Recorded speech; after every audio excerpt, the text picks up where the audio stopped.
Dar clase a los que fueron mis alumnos ese primer ciclo semipresencial.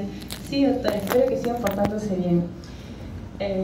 Y bueno, la doctora dice que los ha visto y ya está orgullosa de que ya estén en clínica, la doctora. Igual yo tuve muy buenos alumnos ese ciclo, no me puedo quejar.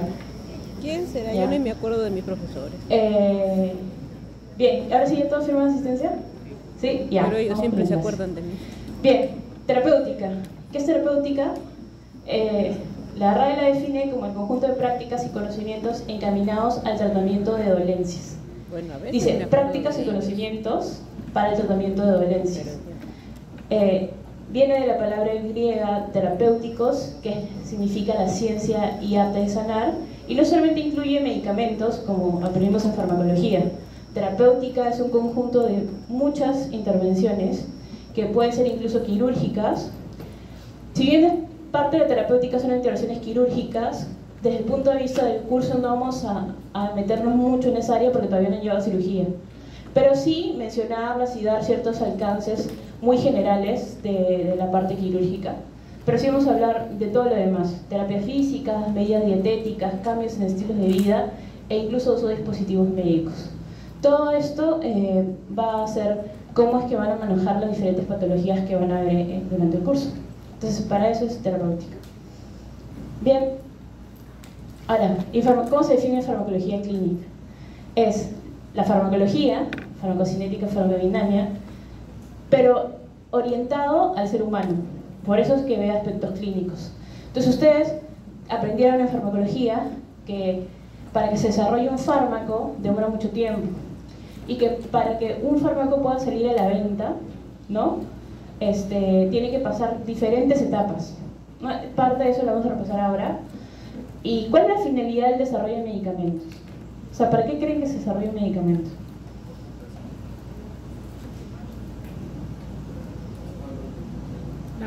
¿Para reducir costos? No. O sea, por ejemplo, hay fármacos para tratar la hipertensión, ¿no es cierto? Hay antihipertensivos, pero se sigue desarrollando nuevos antihipertensivos, sí, pero ¿para qué si ya hay antihipertensivos? Para poder mejorar posibles efectos adversos. Para poder mejorar el perfil farmacocinético. ¿Y cómo mejoramos el perfil farmacocinético? Mejor adherencia, mejor tolerancia y a la vez menores efectos adversos, ¿sí? Que tengan más beneficios y menos riesgos. Por eso es que en farmacología se sigue estudiando, se sigue estudiando, se sigue estudiando. ¿Ya? Bien. Esa terminología es muy importante y por eso yo quiero resaltar dos términos de aquí: eficacia, eficiencia. ¿Saben la diferencia de qué es eficaz y qué es eficiente? ¿Sí? ¿Han aprendido? Van ustedes a encontrar estudios sobre la eficacia del medicamento tal o de la intervención tal, o estudios sobre la eficiencia de un esquema terapéutico específico. ¿Sí? Ambos hablan de que algo sea capaz de ejercer un efecto terapéutico, no de ejercer el efecto deseado. Sobre todo, eficacia habla de obtener el efecto terapéutico. Efectividad es más como un sinónimo, ¿sí? El efecto terapéutico objetivo es alcanzado, ¿no? Entonces, cuando ustedes lean estudios de eficacia o efectividad, es básicamente sinónimos. Pero ¿cuál es la diferencia? Esto de aquí, eficiencia. ¿Por qué? Porque esto de aquí es lograr una eficacia, pero al menor costo. Esa es la diferencia.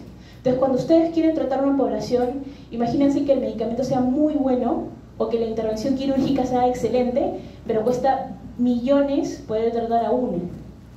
Eso no es eficaz. Perdón, eso no es eficiente, ¿sí? Porque cuesta mucho poder salvar a uno. La idea es que se desarrollen tratamientos que al menor costo puedan salvar o curar a la mayor población, o sea, que tenga beneficios para más a un menor costo. Eso es eficiencia. ¿Ya? ¿Sí quedó claro? Ya avancemos. Bien, ¿quién debe prescribir medicamentos?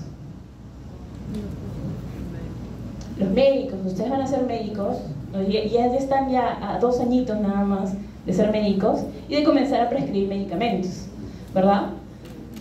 Pero no solamente los médicos tienen la capacidad de prescribir medicamentos. Hay otros dos profesionales de la salud, según la Ley General de Salud, que tienen capacidad para prescribir medicamentos, no como un médico, pero sí tienen capacidad. Uno de esos profesionales son los odontólogos y el otro grupo son las obstetrices. Ah, doctora, pero yo he visto en el Facebook o en, bueno, ya TikTok, como quieran, ya, que hay obstetrices que recetan y los médicos se quejan de que las obstetrices están recetando. ¿Han visto eso? Uy, en el ambiente mi mamá se linchan por eso a cada rato. Sí, ¿verdad? Ya. Entonces, eso y es peor si es una doctora mucho. Con una obstetriz. Pero ¿qué pasa? También tenemos la realidad peruana. No en todos los lugares de Perú hay un médico, lamentablemente. Entonces el único personal de salud que hay es una enfermera, es una obstetriz, es incluso hasta un técnico de enfermería, es el único personal y es prácticamente el médico de la zona. ¿Que no hay farmacéuticos? Ya, ni siquiera farmacéuticos. Bien, entonces vamos a ver que si bien ciertas condiciones de la realidad nacional pueden hacer que una obstetriz pueda recetar ciertos medicamentos, que hay normativas específicas, la Ley General de Salud dice que en realidad solamente podría prescribir aquellos medicamentos o tratamientos que estén relacionados a su práctica médica. ¿Qué quiere decir? Que una obstetriz no te puede dar antibióticos para una neumonía, por ejemplo. Las obstetrices no tratan neumonías. ¿Pero qué sí te pueden dar? Planificación familiar, te pueden dar anticonceptivos orales, ¿no? Te pueden dar preservativos, todo lo que es planificación, todo lo que es cuidado de la gestante, te pueden dar sulfato ferroso, te pueden dar tu ácido fólico, todo lo que es en relación a su área de competencia. Lo mismo pasa con los odontólogos. Cuando han ido al odontólogo no les han dejado antibióticos, antiinflamatorios, analgésicos, porque justamente está en relación a su competencia, ¿no? Se les inflama la muela o se les inflama, tiene riesgo de infección la intervención dental que les han hecho, van a necesitar hacer eso. Pero no van a ver a un odontólogo recetando pues, inhaladores para el asma, ¿no? Eso no está permitido. ¿Quién sí puede hacer todo eso? El médico. ¿Ya? Pero no es una licencia así totalmente responsable. Ay, ya cuando me gradúe tengo mi sello voy a recetar todo lo que yo quiera. No, porque existen medicamentos que solamente pueden ser recetados por el especialista, no, ni siquiera por el médico general. Hay ciertos medicamentos que son controlados que los van a recetar solamente los médicos especialistas. Y por eso existen las llamadas recetas controladas. ¿Ya? Pero bien, ¿qué hacemos para prescribir medicamentos? Hay normas para la adecuada prescripción de medicamentos. Esto de aquí es una clasificación clásica de cómo debe estar distribuida una receta médica. Sobre todo porque deriva de términos latinos, porque antiguamente los médicos tenían que aprender latín. ¿Por qué? Porque toda la prescripción médica se hacía en latín. No sé cómo se entendía entre el médico y el farmacéutico, pero ellos se entendían. Entonces, ahora tampoco los entiendo ni siquiera esto del suscripto, de la suscripción, de la inscripción y de la suscripción está relacionado a esas partes. Pero sin ahondar mucho en qué es cada parte, ¿ya? La receta médica tiene que tener cierta estructura. La primera parte, que en esta parte se ve como superscripto o su superscripción, tiene que ver con la información básica del paciente y del centro asistencial. Si es la clínica, si es un hospital, si es del MINSA, si es de salud, toda esa información está ahí. Y también la información del paciente, su nombre, su apellido, a veces puede tener el código de la póliza, ¿no? el autogenerado que se usa en salud. Toda esa información de identificación del paciente está dada en este apartado. ¿Sí? Es más, normalmente nosotros no colocamos dirección, pero sí la información nombre, edad y diagnóstico son importantes. Luego, la siguiente, que es el cuerpo de inscripción, contiene la indicación específica del medicamento con el nombre genérico. ¿Cuál es el nombre genérico? El nombre de la denominación común internacional. ¿Sí? Entonces, ustedes han escuchado que la aspirina, aspirina, pero la aspirina es el nombre comercial del ácido acetilsalicílico. La denominación común internacional es ácido acetilsalicílico. Y en farmacología lo que han aprendido son denominaciones comunes internacionales. Pero seguro cuando han ido a la práctica clínica han encontrado aspirina, no sé, Doloral, Amoxidal, no sé, un montón de nombres que son los nombres de los medicamentos innovadores, de los que tienen la patente, ¿no? Pero en receta no debemos poner eso, ¿sí? Podemos la denominación común internacional, o en otras palabras el nombre genérico. Indicar la presentación y la dosificación, y ser muy exactos en colocar los miligramos. Si una tableta viene de 5 y de 50 miligramos, si ustedes lo escriben mal, le van a dar una dosificación errónea al paciente. Y si es un medicamento que no viene en tabletas normales para deglutir con agua, sino que viene en tabletas efervescentes, también deben saber esa diferencia, ¿sí? Ya, todo tiene que estar bien señalado aquí. Obviamente, si ustedes comentan ciertas tonterías, no así por equivocaciones, el farmacéutico se va a dar cuenta, ya, pero la idea es que ¿qué pasaría si el farmacéutico no se da cuenta que también puede pasar? ¿No? El riesgo es para el paciente, ¿sí? Esto es muy común cuando somos internos, y no sé si ustedes han visto cómo los internos tienen que llenar la receta de los médicos, y el médico solamente sella, ¿ya? Eso es un tipo de entrenamiento, chicos, ¿ya? ¿Por qué? Porque tienen que comenzar a aprender cuáles son las presentaciones y las dosificaciones de cada medicamento. O sea, en fármaco no hemos enfocado eso porque no es el objetivo de farmacología, pero en terapéutica sí, tienen que saber presentación, dosificación y dosis de administración. Y eso es lo que han venido haciendo, ¿verdad? En clínica ya tienen que saber todo eso. Bien. Luego existe la parte de la suscripción, en el cual se indica específicamente la cantidad que el farmacéutico debe administrar. En otros países, si al farmacéutico le dice que dé 5 tabletas, no le da ni una tableta más ni una tableta menos, ¿ya? Pero aquí en el Perú le dice 5 y bueno, no tengo dinero para los 5, compro uno y ya después regreso por mi uno, ¿verdad? Eso es lo que suele pasar por el resto, ¿no? O el tratamiento es para 30 días y compran 5 y después regresan por el resto del tratamiento, ¿verdad? Ya, esa es nuestra realidad, pero lo ideal es que no se haga eso. ¿Por qué? Porque una receta médica tiene vencimiento, ¿sí? Imaginen que este medicamento no fuera el losartán, sino fuera el tramadol, ¿no? O algún otro opioide un poco más potente que el tramadol. Y ha comprado uno y después dice, voy a regresar a la semana a ver si me venden más tramadol. Con esa receta no les van a vender tramadol. Entonces la fecha de la receta también es muy importante. El farmacéutico se va a fijar, ¿no? Yo he visto pacientes que solamente van a la consulta para que le renueve su receta de cierto medicamento que siempre toman porque no les venden otros. Es que plata falta en casa, pe. ¿Cómo? Es que a veces falta plata. No, claro, totalmente entendible eso, ¿no? Es la realidad peruana, pero también hay que tener cuidado, sobre todo con los medicamentos, que vaya a haber una toxicidad para el paciente, ¿no? O en ese caso puede desarrollar dependencia el uso del medicamento, ¿ya? Y finalmente tiene que estar la firma.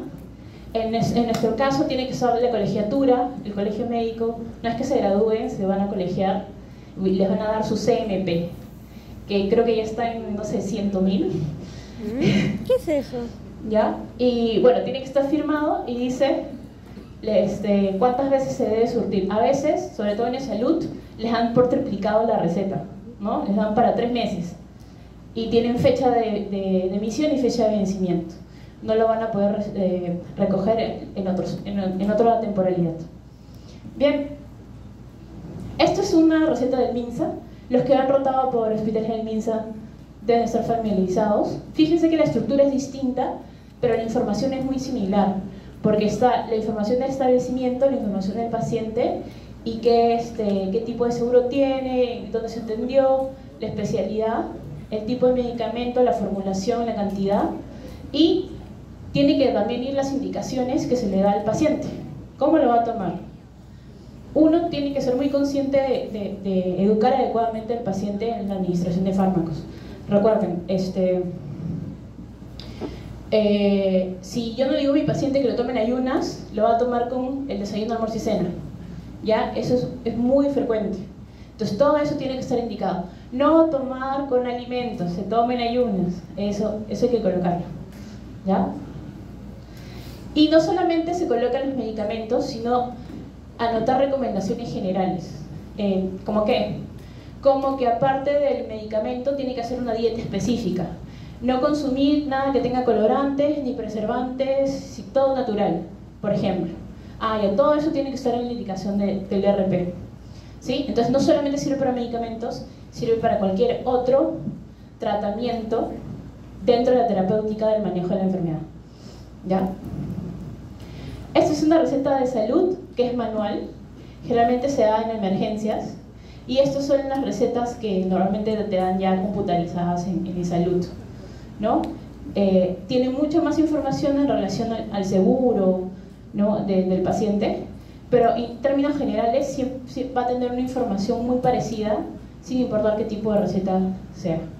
¿Ya? Y esta receta es muy especial, porque el doctor Rivera es no sé, los que tengan la oportunidad de conocer al doctor Rivera, ha sido ese alumno de acá y también fue mi profesor en esa época. ¿Qué? Y el doctor Rivera es neonatólogo, y le ha recetado a su paciente abrazos largos 4 veces al día por 25 días y luego repetir. En caso de sobredosis, disfrutar simplemente. O sea, quiero que entiendan que la terapéutica no es solo medicamentos, ¿sí? Eso es para recordarles eso. A veces, o sea, cosas tan sencillas como decirle actividad física una hora cada 3 días, o el uso de compresas tibias, que seguro los que han llevado rehabilitación o están llevando rehabilitación van a aprender, ¿no? Todo eso tiene que estar en la indicación de la receta. ¿Ya? Bien, ahora sí vamos a la parte divertida de investigación. ¿Cómo es la investigación clínica? ¿Ya? Para que haya investigación clínica, tiene que haber investigación preclínica. ¿Ya? No les van a dejar hacer ningún tipo de investigación en humanos si no ha pasado todos los requisitos en animales, o ya se consideran también los cultivos celulares.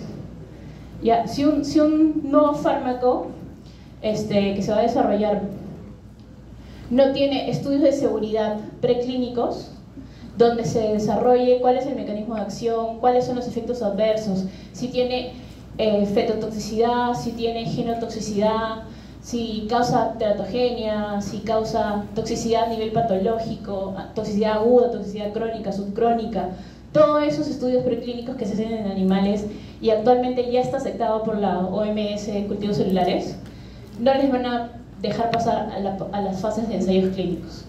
¿Sí?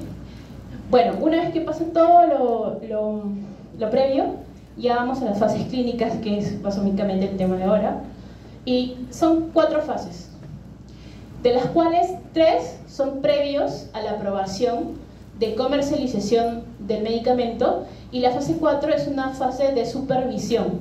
Por eso la fase 4 es la fase de farmacovigilancia, que es un tema que no tuvimos oportunidad de tratar porque nos achicaron el programa de fármaco, pero que ahora felizmente ya lo vamos a tener. ¿Pero qué es farmacovigilancia? Es el seguimiento de todo lo que son reacciones adversas del medicamento, pero a largo plazo, en la población en general, cuando el medicamento ya está en la venta. Ustedes seguro han leído alguna vez que un medicamento ha sido retirado del mercado y dicen, pero qué raro, si eso se ha estado consumiendo. Es justamente porque los estudios de farmacovigilancia han indicado que ese medicamento ha comenzado a hacer ciertos efectos adversos que pueden ser muy, muy dañinos para las personas que lo usan. Entonces se retira. Entonces pasó todo esto y pasaron varios años, pero ya no se usa, entonces se saca. ¿Sí? Eso ha pasado mucho con los inhibidores anti-H2, famotidina, simetidina, e incluso con la misma ranitidina se ha ido retirando. Ahora casi todos usan ¿qué? Los inhibidores de bomba, ¿no? Y bueno, eso ya les va a hablar el doctor Roach. Bien, entonces, ¿cuál es todo lo preclínico? Fase 1, estudios de farmacocinética. Como la farmacocinética que se han hecho en los estudios previos en animales, ya en el animal el fármaco funciona excelente, ya sé su tiempo de vida media, ya sé su Cmax, su Tmax, pero ¿es lo mismo en el humano? No, simplemente por el hecho que el volumen de distribución es distinto, no necesariamente es lo mismo en el humano. Entonces hay que darlo al humano. Pero ¿cuál es la característica de esa fase 1? Que se hacen voluntarios sanos. ¿Sí? ¿Y qué pasaría si es un medicamento para un adulto mayor y yo lo hago en voluntarios sanos? Voluntario sano no es un adulto mayor, normalmente. No, a no ser que el adulto mayor pues, se haya cuidado un montón, no sería un voluntario sano. La mayoría de estudios de farmacocinética de fase 1 en voluntarios sanos son en pacientes que más o menos tienen su edad, en sujetos, entre 18 y 25, máximo 30 años, porque es donde más o menos te aseguras que realmente son sanos desde todos los puntos de vista, hablando de salud, ¿no? Bien, entonces, estos estudios de farmacocinética te van a dar aspectos generales del uso en humanos, pero no te van a dar toda la información. Además de lo de farmacocinética, también te ayuda a ver riesgos, ¿no? Efectos adversos y si es tolerado, sobre todo que en la vía de administración que se vaya a dar, que comúnmente es la vía oral. Entonces, ¿qué pasa? Que el medicamento, al tener contacto con la mucosa gástrica, puede generar irritabilidad y hacer que haya náuseas y vómitos. ¿No han visto alguna vez que alguien ha tomado, o de repente también les ha pasado, tomar un medicamento y vomitarlo porque les produce náuseas? Eso suele pasar, sobre todo, por ejemplo, con clindamicina, con doxiciclina, pasa bastante. ¿Sí?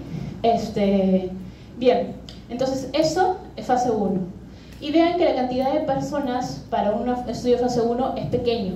Máximo 100. Normalmente entre 20 y 24 sujetos es lo más común en cantidades para un estudio de este tipo. Seguimos avanzando y vienen los de fase 2. Ya, pero el medicamento lo he probado en una persona sana, pero yo no lo voy a utilizar en personas sanas, lo voy a utilizar en personas enfermas. Entonces un estudio de fase 2 es ya en una persona que tiene una patología específica para lo cual sirve el medicamento, ¿no? Para lo cual el medicamento lo va a tratar. Pero ¿qué pasa? Que en esas personas enfermas se trata de ser lo más homogéneo posible, porque ustedes saben que en una patología, en una enfermedad, puede haber varios estadios o varios estados en la historia natural de la enfermedad. Entonces se trata de que no sea tan variable, porque las dosificaciones pueden variar entre sujeto y sujeto. Y además que en farmacocinética, o sea, en la fase 1, como son sujetos sanos, no estamos hablando de dosis terapéutica. En los de fase 2 sí podemos hablar de dosis terapéutica, por eso es que se prueban varios tipos. Varias diferentes dosificaciones. A dosis de 10, a dosis de 20, a dosis de 30, con el antecedente de los estudios preclínicos en los cuales yo ya sé cuál es mi margen para llegar a toxicidad. ¿Sí? Bien, siempre voy a seguir viendo la seguridad, pero como voy a tratar pacientes, voy a ver efectividad. ¿Sí? Porque también me importa el costo. ¿De qué me serviría desarrollar un medicamento nuevo que sea más caro que lo que ya hay? No serviría, ese ya nadie lo va a comprar. Entonces, tiene que tener algo bueno para que realmente valga la pena pagar de más, porque ese medicamento va a ser más caro porque va a tener la patente. ¿Sí? Entonces, necesita hacer un perfil mucho más seguro y con menores efectos adversos. Bien. Y finalmente vamos a la fase 3, que vean si fase 1 era 100, fase 2 entre 100 a 300, fase 3 es de 300 a 3000 personas. ¿Por qué? Porque así como en la fase 2 veían una patología un poco más heterogénea, ya en la fase 3 es la patología, pero ya en diferentes estadios, teniendo ya un margen de cuáles son las dosis terapéuticas para poder tratar la enfermedad. Y es por eso que yo necesito mayor heterogeneidad entre todos los participantes, y eso ¿cómo lo logro? Con mayor cantidad de sujetos de estudio. Se calcula la dosis de uso clínico para cada una de las fases y se ve eficacia y se compara con los tratamientos actuales. Es realmente mejor que lo que ya se tiene en poblaciones de gran cantidad, y siempre seguimos con los efectos secundarios. En todos los estudios de ensayos clínicos siempre se tiene que ver efectos secundarios, la seguridad. Finalmente se pasa a la fase 3 y todo está perfecto con el fármaco o con el tratamiento, porque también para dispositivos o para intervenciones quirúrgicas también se sigue ese tipo de ensayos clínicos. Y con toda esa información, que es un legajo enorme, se lleva a la FDA. Para nosotros nos regimos con la FDA, pero en Europa tiene otra reguladora. para nosotros que somos América, como Estados Unidos tiene FDA, confiamos en Estados Unidos y ya aceptamos lo que diga la FDA. Pero aquí igual tenemos a la DIGEMIT. O sea, la DIGEMIT es quien hace nuestra farmacovigilancia. Sin embargo, no revisa estudios de aprobación de ensayos, no es más básicamente lo que realiza. Si la FDA aprueba, nosotros usamos, básicamente. Y ya sale la comercialización en los estudios de farmacovigilancia. ¿Cuál es el problema aquí con nosotros? Que existe algo que se llama variabilidad genética. Y la genética del poblador latinoamericano, y más específicamente la peruana, no es exactamente igual que la de Norteamérica, con el cual está hecho la mayoría de estos estudios. Entonces, ustedes han visto que, por ejemplo, metamizol acá usamos y no hay problema, pero en Estados Unidos está contraindicado el uso de metamizol. ¿Ya? Esa variabilidad genética, los ensayos clínicos no la ven, la mayoría. Se está comenzando a introducir esa variabilidad genética en relación a la respuesta a fármacos en la mayoría de guías, pero no está en todas. En algunas por ahí lo están introduciendo. Entonces, ¿qué falta? Estudios, ensayos clínicos, pero aquí en nuestra realidad. Eso es lo que falta. Investigación clínica. Bien. Ahora, medicina basada en la evidencia. ¿Qué es la medicina basada en evidencia? Es la toma de decisiones basadas no solamente en lo que dicen los estudios, sino también en experiencia clínica. Es un mix. Por eso se llama medicina, pero basada en evidencia. Los antecedentes de la medicina basada en evidencia se remontan a 1753, donde James Lind demostró el beneficio de comer naranjas y limones para curar el escorbuto. ¿Sí saben esa historia, no? ¿La deben haber visto en bioética? ¿No? Sí. Bueno, James Lind estudió a los marineros. A él viajaba en los barcos y veía que un grupo de marineros se enfermaban de escorbuto y morían, y otro grupo no. Entonces hizo su ensayo clínico así, aleatorizó como quiso, ¿ya? Y a algunos les dio las naranjas y los limones y a otro grupo no. Y vio que a los que les daban los cítricos no desarrollaban la enfermedad. Entonces determinó que el escorbuto se trataba con vitamina C, que era una enfermedad por deficiencia de la vitamina C. Y ya esos que les daban naranja ya no morían. ¿Sí? Y ese fue el primer ensayo clínico desarrollado. Nada controlado, nada aleatorizado, así al azar, pero fue el primer ensayo clínico. En cambio, el primer ensayo clínico ya controlado fue publicado en 1952 en la British Medical Journal, y es un estudio en el que comparan esquemas de tratamiento para la TBC en adultos jóvenes. Hubo un grupo control al cual no le dieron los medicamentos y el grupo experimental al cual sí le dieron las drogas anti-TBC. Y ahí fue el primer ensayo clínico que tuvo un grupo control, el comparativo. ¿No? Bien. Entonces, la gran disputa es: yo hago todo basado en evidencia, no, yo hago basado en mi experiencia. Sobre todo eso les ha pasado cuando rotan con doctores que son mucho más mayores, ¿no? Ellos dicen, no, pero yo siempre uso tal estrategia y siempre me ha funcionado, y es así. También se puede ver en provincia se ve bastante. Los que han tenido oportunidad de rotar en algunos centros asistenciales en provincia dicen, no, pero si aquí hacemos eso y siempre funciona, ya está. Eso es medicina basada solo en la experiencia. ¿Qué es lo que busca la medicina basada en evidencia? Que se combinen los dos. Porque no hay que tener una lucha, hay que trabajar en conjunto. Y así, como pueden ver aquí, dice, tú sabes que eso es lo correcto, escucha tu corazón y muestra tu cerebro. Pero el otro dice, no hagas caso. ¿Qué importa si son miles de pacientes en esos estudios? A ti te ha ido bien como siempre has hecho las cosas, ¿no? Esto es experiencia, esto es evidencia. Pero la idea es que no estén peleados, es que se complementen.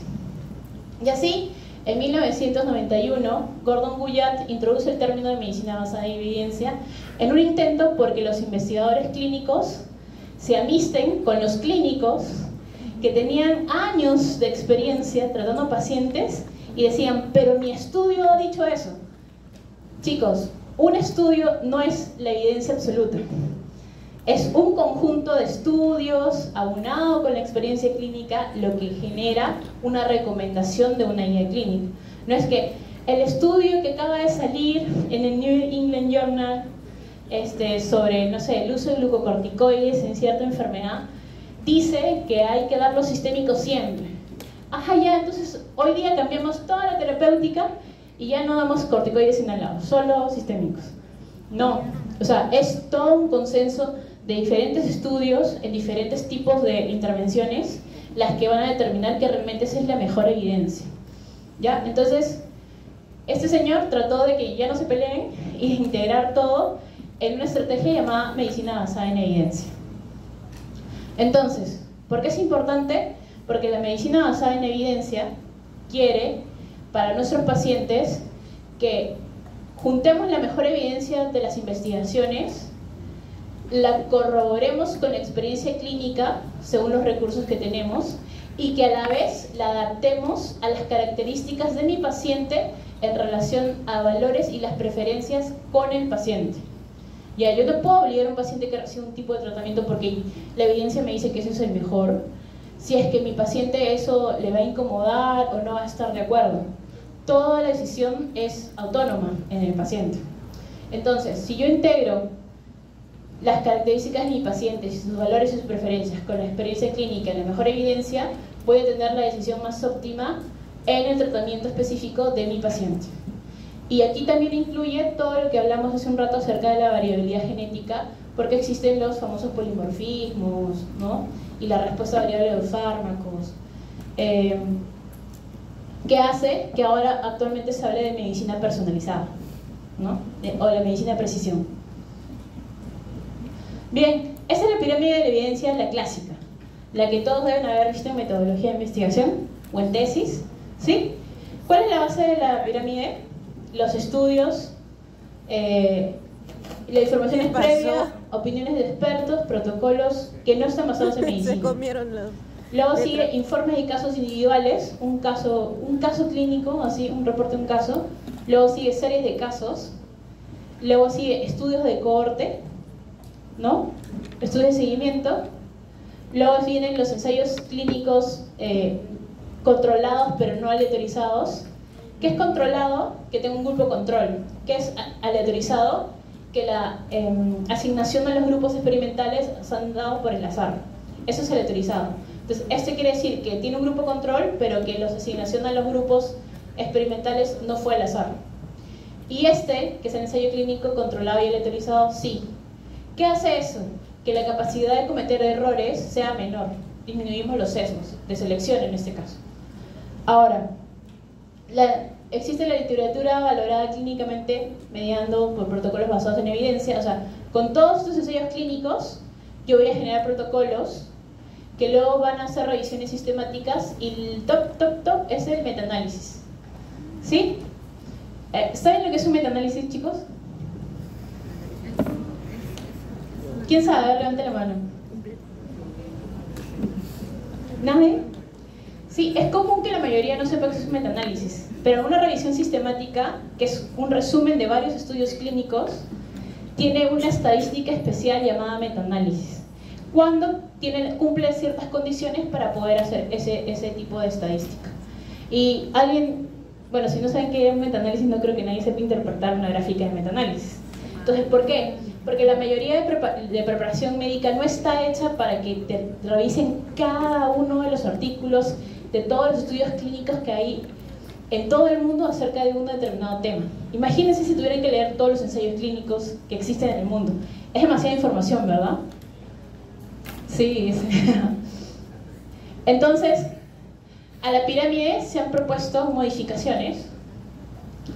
¿Por qué? Porque hay estudios de casos y controles y estudios de corte que pueden ser igual de útiles que series de casos. O sea, se busca que no todo sea una pirámide hacia arriba, sino que diferentes estudios se puedan complementar, haciendo que entre todos la base del conocimiento científico. Eso es lo que se busca a futuro, que no sea una pirámide, sino que sea diferentes pilares que van a ser la base del cimiento de la evidencia, del conocimiento científico. Y actualmente, justo lo que estamos hablando, estamos en la época del Big Data. Ustedes googlean y les aparece un montón de información, ¿no? Entran a PubMed y les encuentran un montón de artículos, ¿ya? Pero ¿qué pasa? Existen técnicas para una adecuada búsqueda. Por eso han llevado su informática 1, su informática 2, para que aprendan esas técnicas, ¿ya? Pero nuevamente, ¿Cómo le digo que yo llevé eso? ¿cómo aplico la medicina basada en evidencia? ¿Cómo la aplico? Si yo no me voy a poder leer los 30 ensayos clínicos de la revisión sistemática que acaba de salir. Para eso,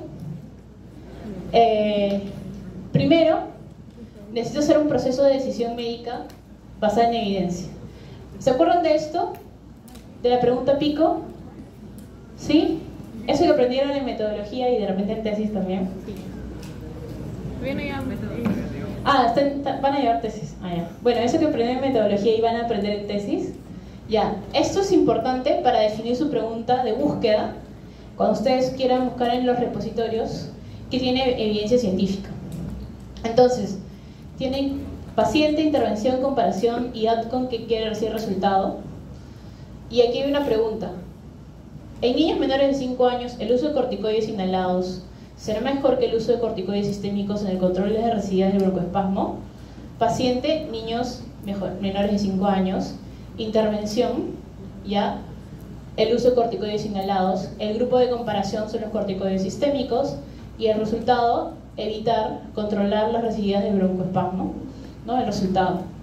Así es como determinan y generan sus preguntas para la búsqueda sistematizada de la información. ¿Sí? Generando una buena pregunta y siendo muy específicos con su pregunta, van a hacer una búsqueda bibliográfica mucho más eficiente. Luego tienen que realizar el análisis crítico de cada una de esas referencias que ustedes encuentran y a partir de eso resuelven la pregunta que ustedes se han planteado. ¿Sí? Bien. Para generar la lectura crítica de los estudios científicos existen diferentes metodologías a nivel mundial. Nadie está inventando nada en este momento, ya existe. Y para los diferentes tipos de estudios que ustedes encuentran, existen metodologías. Por ejemplo, para el estudio aleatorizado está Consor, para los observacionales está Stroop, para las revisiones sistemáticas está Prisma, e incluso para el protocolo de revisión está el Prisma P, que es el protocolo, y así sucesivamente para los diferentes tipos de estudios que ustedes están revisando. ¿Qué te dice? Lo que sí o sí tiene que tener un estudio para que sea adecuado, y ahí ustedes pueden criticar si ese estudio fue realizado adecuadamente o no. Si está realizado adecuadamente, ese peso de evidencia va a ser mucho mayor. ¿Ya? Los repositorios de lectura crítica científica, hay muchos a nivel mundial. El CASPE tiene un montón de formularios donde están todas las metodologías de ciertas preguntas que ustedes van a hacer orientadas a los diferentes tipos de artículos científicos que van a estudiar. Y por eso van a poder determinar el nivel de evidencia que van a estar obteniendo de eso. ¿Ya? ¿Sí? Ya. Bien, pero ¿qué pasa? Y nuevamente recapitulamos. Es mucho trabajo, doctora. Y yo apenas tengo tiempo de ir al hospital y venir a la universidad. Y leer mi libro, ¿no? Porque ese sí, no hay pierde con leer el libro. Entonces, toda la información en el mundo se sistematiza. Y a partir de eso ya no solamente hablamos de la pirámide de la evidencia, sino hablamos de la pirámide de Jaynes. Que siendo la pirámide de Jaynes, también pasó una evolución. La pirámide de Jaynes habla de las heces. La primera versión de las 4 heces, las 5 heces y las 6 heces. ¿Qué dice Jaynes en su pirámide? Que la base son todos los estudios que uno debería revisar, todos los estudios clínicos. Pero que esos estudios clínicos van a estar sistematizados en un repositorio, que generalmente hablamos de las revisiones de Cochrane, ¿sí? Y que todas estas síntesis pueden tener ciertas sinopsis que van a ser resúmenes de esas revisiones, ¿ya? Como abstracts, y que todo eso puede ser sistematizado en sistemas computarizados de decisión clínica, ¿ya? Y esas son las 4 veces iniciales. Después de ciertos años, Jaynes revisó ya en el 2006 y dijo, vamos a agregarle los sumarios, que van a ser las guías clínicas, que es basada en todas esas revisiones. Vamos a agregarle sumarios y vamos a agregarle las 5S. Pero ya Jaynes se evolucionó mucho más y ya creó las 6S. ¿Y cómo son las 6S? Tus estudios previos, que pueden ser artículos originales o otros tipos de evidencia, tú, para poder saber si eso es, para poder evaluar si lo vas a utilizar o no, tienes que hacer la lectura crítica, ¿no es cierto? Eso que hemos visto hace un rato. Y es bastante trabajo hacer lectura crítica de cada uno de los artículos. Es una metodología que ahora creo que se está introduciendo en las prácticas, ¿no? Revista de revistas, ¿sí? Pero, ¿qué pasa? Yo puedo hacer eso con una revista, no voy a hacer eso con las 50 revistas sobre el tema que he encontrado. Entonces, esos estudios van a ser resumidos en sinopsis, pequeños resúmenes de esos estudios. Actualmente hay repositorios que solamente publican resúmenes de estudios, ¿no? Hechos por expertos justamente en lectura crítica, para que la crítica sea adecuada. Además de eso, va a haber la síntesis, que está dada por las revisiones sistemáticas, pero esta síntesis también va a tener su sinopsis. O sea, hay la síntesis de las revisiones. Y toda esa información va a estar en los sumarios, que son los equipos computarizados, y si eso lo integro a mi historia clínica, creo el sistema. ¿Sí? Entonces, todo eso es un sistema de cómo va evolucionando la evidencia. Entonces, ¿cuál es el objetivo de que todo esto se sistematice? Conseguir la mejor evidencia, pero de una forma más simple y rigurosa. Porque cada uno, cuando desarrolla la lectura crítica, si ustedes no son tan expertos, pueden cometer errores también, ¿no? Entonces se busca que los que desarrollen ese tipo de información sean expertos en lectura crítica para que rescaten la mejor evidencia, y esa mejor evidencia se lleva a los repositorios. Es así como, por ejemplo, eso es un ejemplo de lo que son sinopsis de síntesis de estudios. Esta revista, el ACP Journal, publica resúmenes de estudios clínicos y también resúmenes de revisiones sistemáticas. Entonces, si en algún momento quieren buscar un tema muy específico, pueden buscar en esos repositorios. ¿Y qué pasa? Cuando lo encuentran, van a buscar y van a encontrar un artículo que es el más interesante que les pareció, y ya pueden ir luego a ese ensayo clínico y poder estudiarlo a mejor profundidad. ¿Ya? Luego está la sinopsis de síntesis, que el alma de todo esto es la colaboración Crokin, que es de revisiones sistemáticas, ¿no? Y luego viene la síntesis, que también se da en Cochrane, y por último los sumarios. Y un sumario que ustedes no se han dado cuenta que es un sumario, pero que seguro utilizan en su día a día, es UpToDate. Y la universidad les brinda el acceso a UpToDate. No es publicidad, pero sí, les brinda el acceso a UpToDate. Menos mal, ¿no? Y UpToDate lo pueden tener en su celular, chicos, ¿verdad? Sí, ya aprendieron cómo lo tienen en su celular sin necesidad de tener datos. Entonces, cuando tiene una duda clínica, le dice a su profesor: mira, mi paciente tiene esas características. ¿Qué sugieren de impresión diagnóstica? ¿Qué sugieren de análisis que se les van a... de exámenes que hay que prescribirle al paciente para poder confirmar el diagnóstico? Ya, ustedes agarran su celular, entran al UpToDate y revisan en una búsqueda que sea sistematizada. ¿Sí? ¿Tienes una cuenta con tu Bien. Entonces, UpToDate es... Ah, caray, no sabía eso. un sistema informatizado de apoyo a la toma de decisiones. Muchas gracias. ¿Ya? No es un repositorio, es un sistema de apoyo a la toma de decisiones. O sea, la información Ya murió. ya está tan sistematizada y elaborada que te ayuda a tomar la mejor decisión clínica dependiendo de las características específicas de tu paciente. ¿Qué es lo que está buscando? ¿Qué cosa? La medicina basada en evidencia. ¿Ya? Y hace poco tuvimos una capacitación sobre UpToDate y nos dejaron esa publicidad. Esto no es parte de la clase, simplemente para que sepan. No, ¿Ya? Esto sí, esto no. no sé qué. XD. UpToDate es un sistema de apoyo para toma de decisiones clínicas basadas en evidencia, que está desarrollado para médicos, pero también por personal de salud. Y es uno de los repositorios más utilizados a nivel mundial, no solamente acá. O sea, ¿por qué la universidad les da el acceso? Porque sabe que es útil y que les va a servir mucho en su práctica clínica. ¿Sí? Tiene suscriptores de muchos países, tiene un montón de hospitales, clínicas y universidades que lo usan, en Estados Unidos, en Alemania, en Japón. Y ahí tiene mucha información. Ya, esa es la publicidad. Y finalmente, ¿ya? Este es un link, ¿ya? Que encontré ya no es Twitter, ahora es X, ¿no? Que ingresas a una página interactiva donde te ha sistematizado por cada uno de los sitios en el que tú vas a ingresar la pirámide de Haynes. Esa pirámide de las 6 S. Entonces, si tú quieres ensayos clínicos, vas acá. Si tú quieres resúmenes, vas acá. Si quieres revisiones sistemáticas, ¿no? Fíjense cómo UpToDate está acá.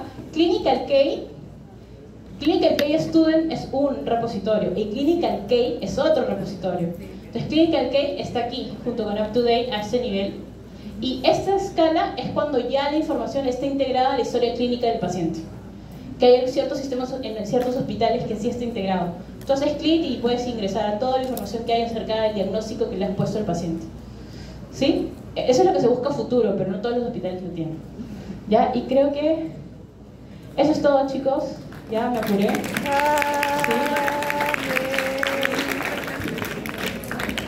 ¿Alguna pregunta? Eso va a venir en el examen, ¿verdad? Sí, esto viene del examen, excepto lo del UpToDate de esas 2 diapositivas, no entra, pero todo lo demás viene del examen. Ya, aprendan que es medicina basada en evidencia, chicos. Ya, y espero que a partir de ahora, en terapéutica, apliquen su medicina basada en evidencia. ¿Y qué pasó con farmacocinética y farmacodinámica? Si me pregunta, señor delegado, ¿de qué clase? La próxima semana es virtual, ya saben, una semana presencial, otra virtual. ¿Ya? Chao.